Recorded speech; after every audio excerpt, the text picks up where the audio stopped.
that I would like to introduce to you our 5th congressional candidate for the House of Representatives, for U.S. House of Representatives, Caleb Finkenmeyer.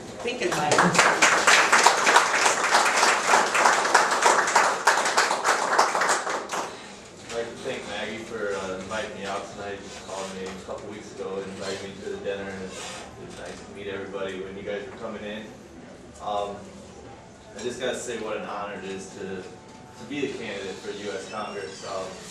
I never thought in my life that I would end up in front of groups of people throughout our district or anywhere as a congressional candidate.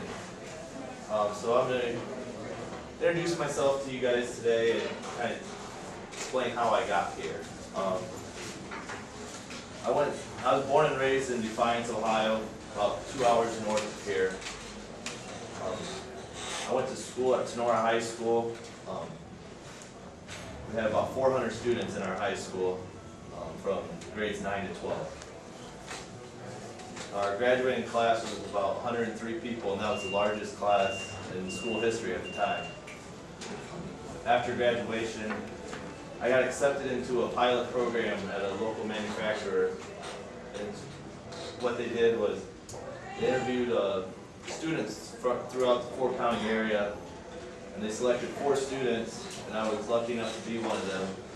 And they sent us to a machining program that we took at the community college for 3 months, and then we went on to work for the company. I worked 11 years at Starter Woodworking from 1997 to 2008, holding many different roles and job titles. My last position was team leader, which is basically a floor foreman. I was in charge of about 6 to 8 machines and 12 to 14 people, depending on what we were running at the time. But after 11 years there, and they started, and many salaried people were getting offered buyouts and things of that nature. They came to the shop floor and said, you know, they were going to start buying people out.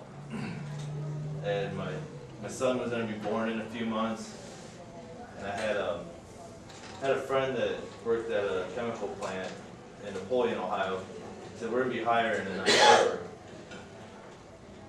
I said, well, my severance runs out at the end of October. This should be about perfect. And this company he'd been working at the company for 7 years, and he was a low man in seniority. And it was a company of about 15 employees, so it was steady work. So I was looking at the opportunity to do a really good job and moving on to that. But then the recession of 2008 hit, and all of a sudden this company was laying people off for the first time in almost 20 years. So the floor kind of fell out from me. Our family kind of came on some rough times. So as I was looking for work and learning how to be a father, right down the street from us, Obama opened up, or Senator Obama at the time, opened up a campaign office. And we went down there to get yard signs. My son was probably 2 months old. Put him in the stroller and we walked up there to get a yard sign. They didn't have one. They said, well, we're running up to Toledo to try to get some. I said, come back tomorrow. So I went back the next day and they said, well, we still don't got them, but we're going to go canvassing. And I'd never been involved with politics more than going to the voting booth. Like, well, what's canvassing? So it was when you go door to door for a candidate. I said, well, I'd like to do that. So we went out and did that. And pretty soon, that one trip turned into about 6 or 7 times a week that we were at the campaign office. Me and my wife ran the office many days. We'd have our son in a swing in the back, and we'd be working the desk, running canvases, running phone banks, and things of that nature. We just really got interested in the process. Obama didn't win our county, but he did receive the most votes of any Democratic candidate in history. So we were pretty proud of the work that we did, even though we couldn't get the victory. And we did win Ohio, so we closed the margin enough where that worked. After the election was over, there was a group of about 20 of us that decided that we wanted to be the change that we were fighting for. And we just didn't want to go disband because these were 20 people, 23 people that had never met before, and we had a lot of common interests. So we decided to form Defiant Citizens in Action, a local charity group that I'm currently the vice president of, and co-founder of. And what we do is, our first project was we did a pajama drive for one of the local orphanage type foundations. And we raised about 80 pairs of pajamas and put a book with each pair of pajamas and gave to the organization. And in the roughly year and a half since we formed, we've done about 15 projects. We have certain projects that are ongoing, such as Habitat for Humanity,